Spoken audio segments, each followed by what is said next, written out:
What's up everyone, the Panda Photographer here. Give me one moment while I set this up for you guys. Okay, give me one moment so I can set this up. Okay, and we are in business. Alright, give me 1 second, wrap this tripod thing around this pole here. Okay, so we can get started and flexible. Okay, so I'm going to show you guys in a live video how to use one of these things properly. Now, I've toyed around with it for just like a few hours. I think I got the hang of it, but I am going to show you how to use one of these things in the real world. So I have my camera out on my tripod, I have the transmitter in my hand, and I have the receiver in another hand. But I am going to show you how to actually use it correctly. So I'm going to turn it on. It is now on, so you guys can see it. It is on. Alright, let me actually get closer so you guys can see what I'm going to be doing here. Alright, that sounds better. Now, this does have an LED light, so if you hold it down for 2 seconds, it does light up, as you can see.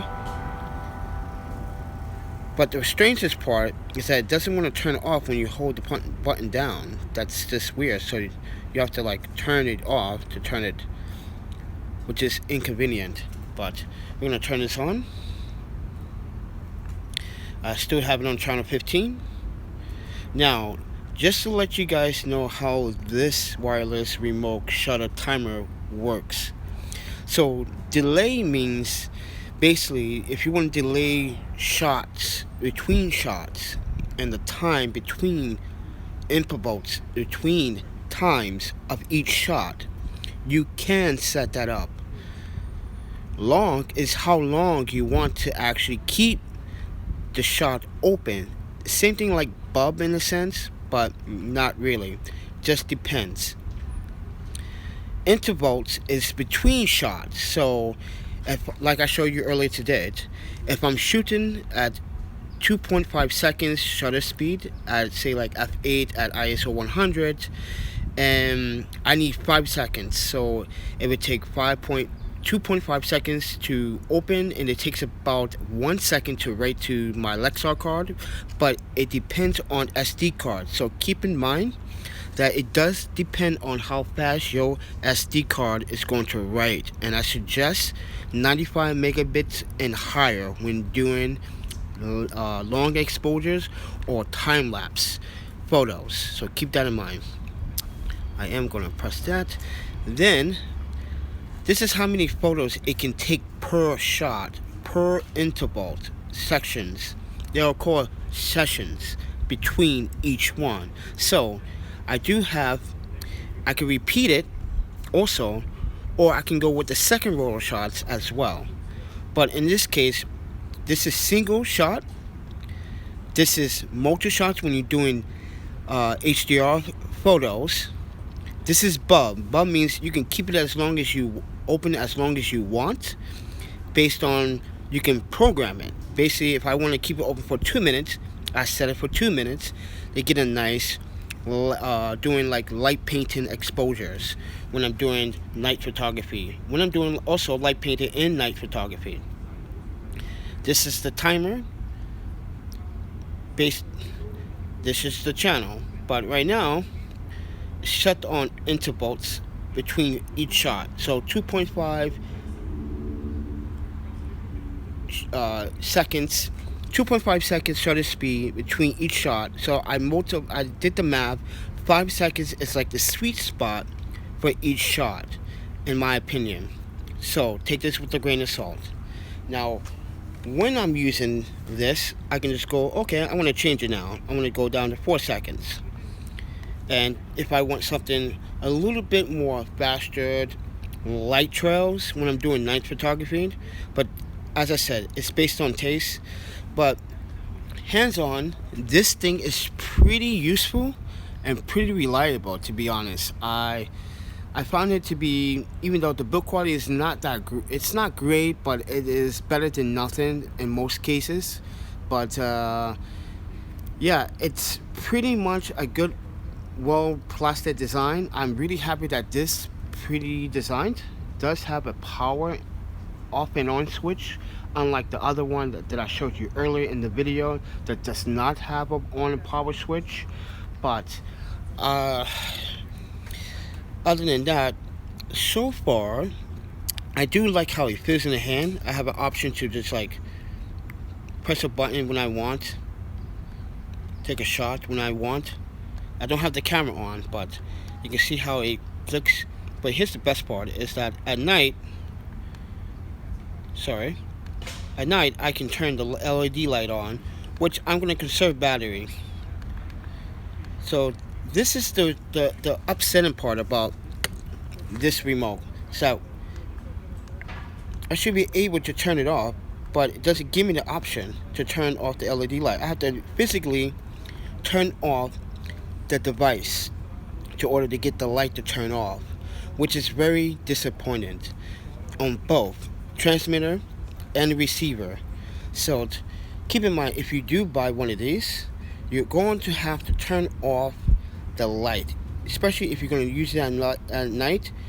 Just leave it on if you need it on at night, but it's unfortunate that you can't turn it off and on. See, it turns on when you press it, but doesn't turn off when you when you try to press it again. Let's do 1, 2, 3. Nope. 1, 2. Nope. Just doesn't want to turn off. And boom. See, it's transmitted. So I'm gonna walk about. So let's give this a try. I'm gonna walk about 30 feet away. I'm gonna stop this, and I'm gonna see if it goes off. You guys let me know if it goes off. So I'm gonna turn the camera on, and there's no photos on here. It's cleaned out. I'm gonna walk about 30 feet away.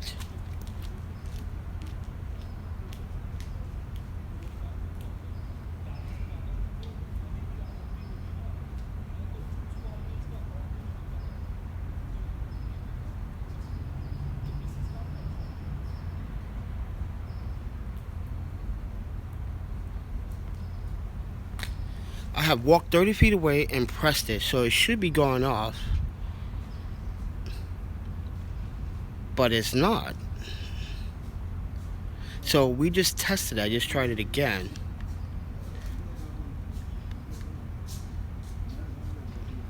I'm gonna walk 30 feet away once more and see if it goes off and on.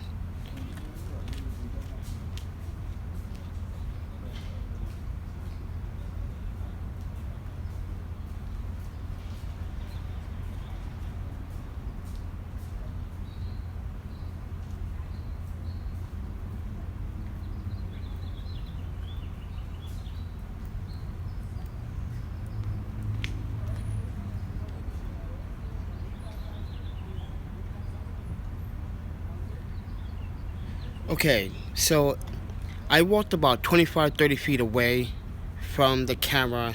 It's supposed to go up to about 30 meters, I believe it's supposed to go up to, and I got nothing. I literally got nothing. So watch what happens now. I'm gonna stop it.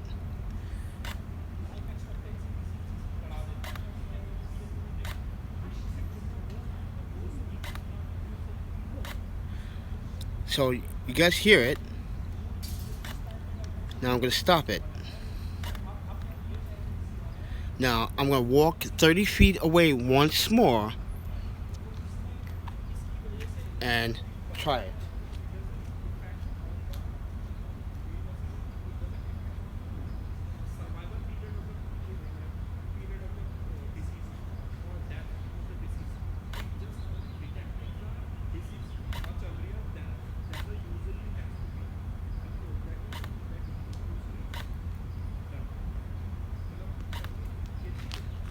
Okay, that was about 25 feet. So let's let you guys see what I'm doing. Okay, let's stop it.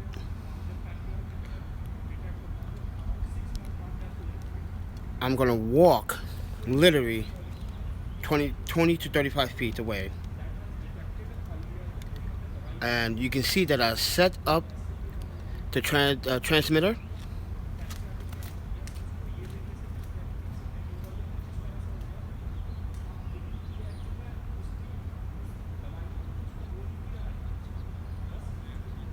This is about 30 feet.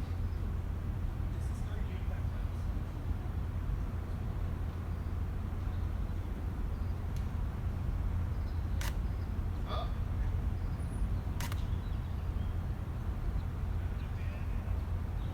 About 25 feet to about 20 to 25 feet away, you can absolutely trigger this. So it's important that you know that you'll be able to trigger this wireless controller to the camera. Now they make them for E-mount, they make them from A-mount, they make them for Canon, they make it for Sony.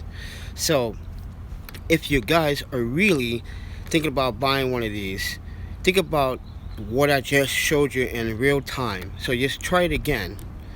So I'm going to walk about 25 feet once more. I'm going to set up it one more time. Okay? I'm going to walk. This is about 10 feet.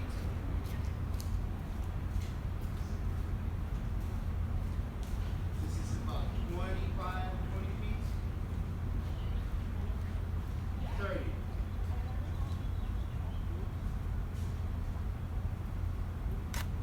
Oh, about 25 feet.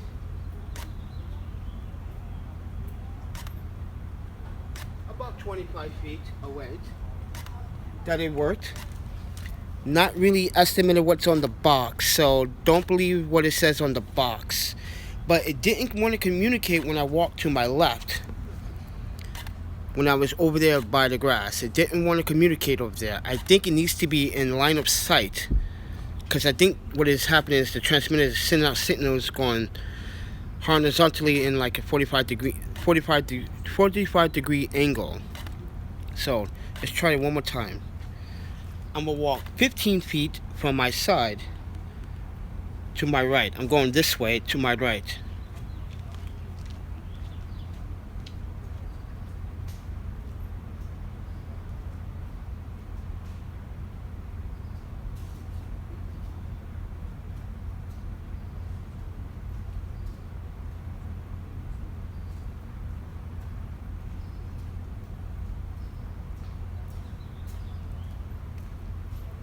As I said, it didn't want to trigger off when I'm going to my right. So just try it to my left. I may walk where the second bench is over there. So we're going to try it once more. I'm going to set it up one more time. And I'm going to walk towards my left 15 feet. So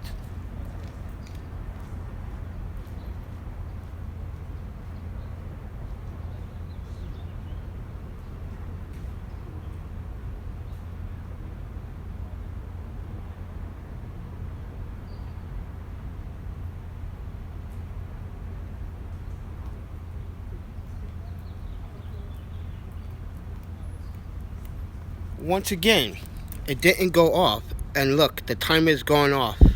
So just try it walking this way again for the 5th time, and I'm going to set it up where I'm going to set it up, and you guys are going to watch me walk straight ahead about 15-20 feet away.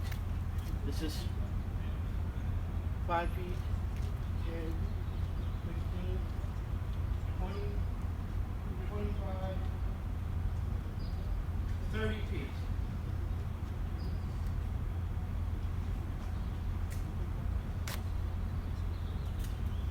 So 30 feet, the wireless trigger does go off.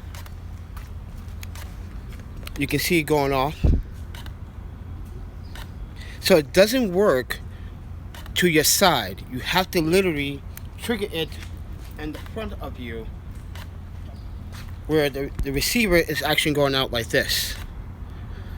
It doesn't work side to side, to your right, to your left. That is the disappointing part about it.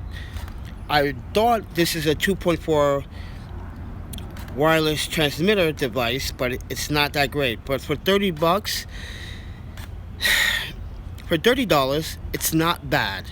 So, because if you think about it, the Godox wireless receiver triggers are also 2.4 gigahertz transmitter and receiver components.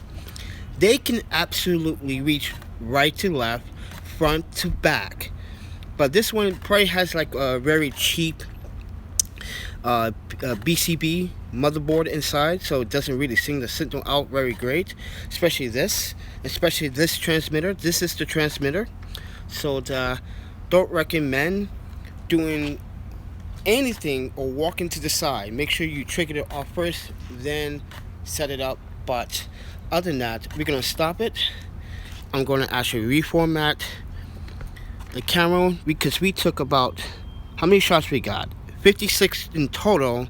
We should have got more than 56, but gonna reformat it so you guys can see. I'm gonna try this, do this test one more time to be certain.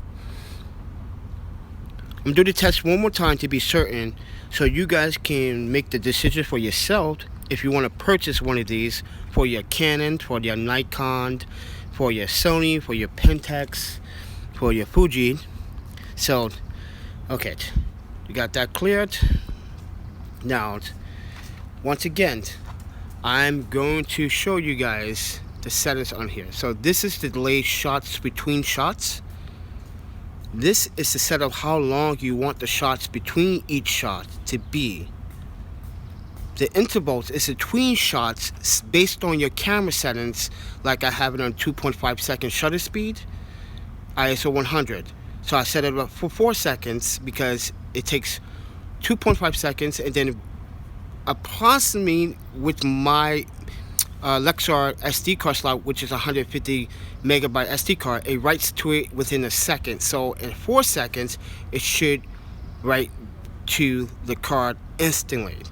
But in this case, I'm gonna set it up by 5 seconds just to be certain, give it some breathing room. And as I said before, this is the shots between, this is the shots in session that you can only take per session. So 99 shots is limited. So if you want to take an additional 99 shots, you have to immediately press the start button again right after you finish the first session.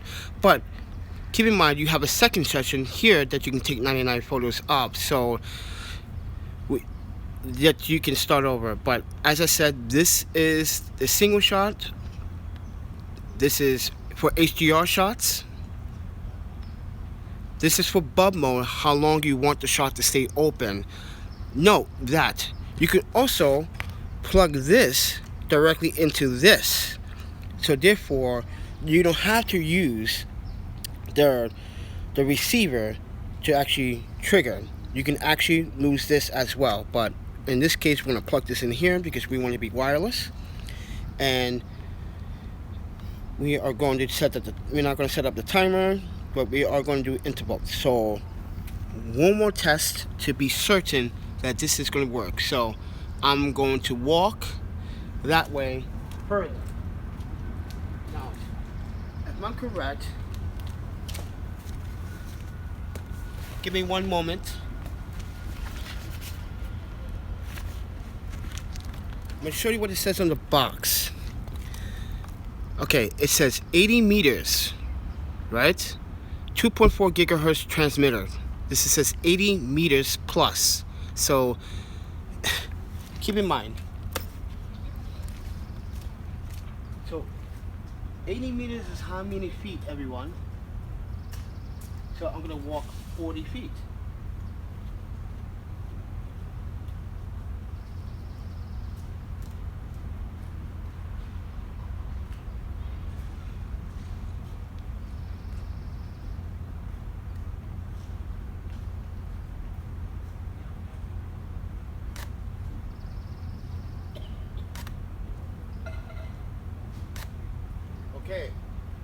this time, the second time, the test has worked this time because I'm directly in front of it. But the last test I did, it didn't want to go off for some reason. Maybe poor communication, maybe the fact that there's so many Wi-Fi signals going on around here that it's interfering with the channel and interfering with the device. This is why I said that some 2.4 gigahertz transmitter devices on the PCB, which is the motherboard, or the components, might not be as good or well made as others. So I'm going to turn it off, and I'm going to walk 80 meters now. So I'm going to walk 80 meters for sure this time. So I'm going to set it up once more, and I'm going to walk 80 meters.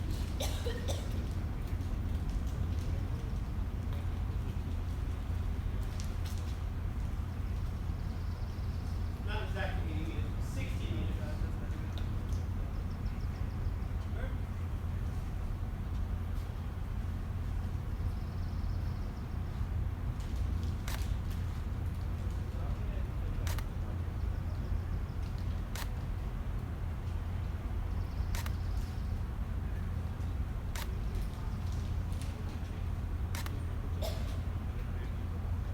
That was about 45 meters, 45, 50 meters away, because the Rogue, okay, so let me explain.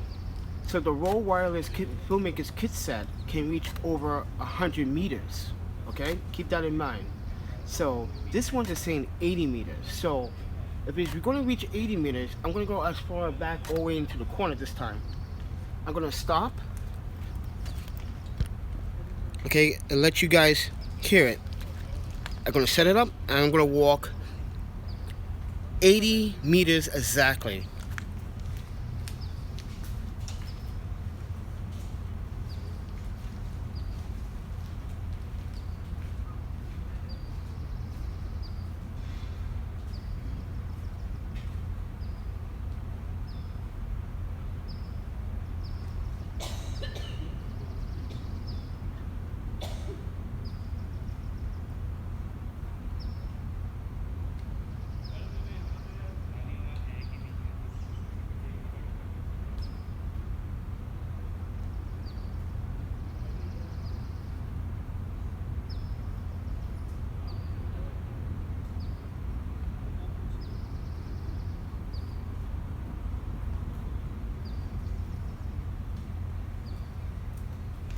Okay, so I just walked 80 meters from the device, and it's going off. And you can see here that it's down to 92 images now. It didn't go off exactly. Do you know why? I'm going to point out something that is very important if you guys are not technology educated. This receiver has to be the line sight of this transmitter. It's not the best in the world, but it will do the job, okay? It's the build quality, yes. It's the build quality that's important, but it's also the components. It's in the way. No, the building shouldn't be the problem, because I can understand if the building had walls in front of me, around me, blocking the interference. But since we are outside, the signal should still go through, because I'm saying this as I have many wireless components. And the reason why I'm saying this is because the Godox is also a 2.4 gigahertz transmitter receiver and transmitter. It can reach as far as 100 meters and still bust up a shot. That's because the transmitter components are built with quality. This is not built with the highest quality. You're not going to get the best quality for 30 bucks. You're going to get average entry-level quality for what the price is set for. Like I said, this is made in China. No offense, China, love you, but you're not going to get the best when it comes down to image. I mean, to the quality and the performance of this device. Now, I can tell you this right now by just holding it in my hand. that I am going to see a little bit of fragilness. When I'm talking about fragilness, it's not going to really hold up very long. What I mean, but I feel like the display is going to die just like it died on the shoot, aka newer, aka whatever mini brands they may be. But this is going to die, the display, at some time. I give it 6 months because that's how long it took the shoot remote shutter release to die off until it finally died off about 3 months ago. But I still used it. But this here has to communicate directly in front of the transmitter. It has to. It cannot do this, be offside. It has to communicate directly in front because, as I said, it's a narrow transmission that's coming like this. It's not spreading that signal across. So therefore, if I'm going to grade this, I would grade it a C. I'm going to grade it a C+. Just the fact that, like, it still works, it still does the job, even though this is the first day using it. But as a semi-pro photographer and using some devices like this all the time, this is definitely a C+. Not a B, not a B minus, not a B plus, just a C+. So it's satisfaction. I would definitely upgrade this device to something more heavy built and more efficient later on in the future. But if you're on a budget, you want to save money, this may save you 6 months, 8 months time. We have to see how this will perform. This one here, this one lasted about a year, and then this one was $15. The problem with this one is the display. I feel like the displays might be identical, to tell you the truth, because that's the hunch I'm getting, that the displays screens are identical. So I'm pretty sure this display is going to die at some point. So that is my analysis review on the Pixel TW-283-S1 for the Sony A mount, which you still can buy for the Sony E mount. You just gotta buy the cable and wireless remote timer release shutter remote control. It's good for the money. Definitely recommend buying it if you're starting out photography, if you're going to build, or even amateur or professional. You're looking for something quick, easy, don't want to spend the buck, and you left your intervalometer at home, but you need to go to a camera store. If a camera store does carry this, this would be the best value for your buck. For Nikon, Canon, Sony, Pentax, Fuji, they make it for all the platforms. So it's up to you guys to decide. Hopefully this live test has showed you that it is capable of doing the work, but it does have some flaws, a few flaws, and those flaws are the wireless transmission that is receiving between receiver and transmitter is not communicating, not even outside. This is an outside scenario, so it should be reaching me even over there in the corner, but it's not. That was 80 meters, so that should give you a good testament, because I also use the Rode Wireless Filmmakers kit set, and that can reach 100 meters communication, or plus 100 meters, and that gives good signal. So, but the thing is that the antenna on those devices are built around it. I feel like the antenna on this device might just be in the front, right here, not around the whole entire chassis of the design of this product. So you also got to keep that in mind too, because as I said, it doesn't feel very premium at all. It's very cheap plastic. So other than that, this is KK Alexander Bailey, also known as the Panda Photographer from 616studios.com. Go check out my stuff on my website, portraits, tutorials on photography, videography, and much more. But if you like this video, please hit the donation button on my website at 616 Studios. You don't need an account, $2, $5. I should be celebrating doing this video. I was going to do a long 3-month test, but I figured I'd give you a live video test on this, so you guys can see for your hands-on, can see how well it does perform. So, and this should definitely give you some indication how it does perform in the real world. This is a real world test. I'm testing it for you guys. So Pixel, I'm sorry, but I'm giving it a C+. It is good, but not great. So it's satisfaction. That's all I'm going to say. But thank you guys, and if you guys want to buy one of these, go on Amazon, just look up the Pixel and just dial in Pixel TW-283 or 282.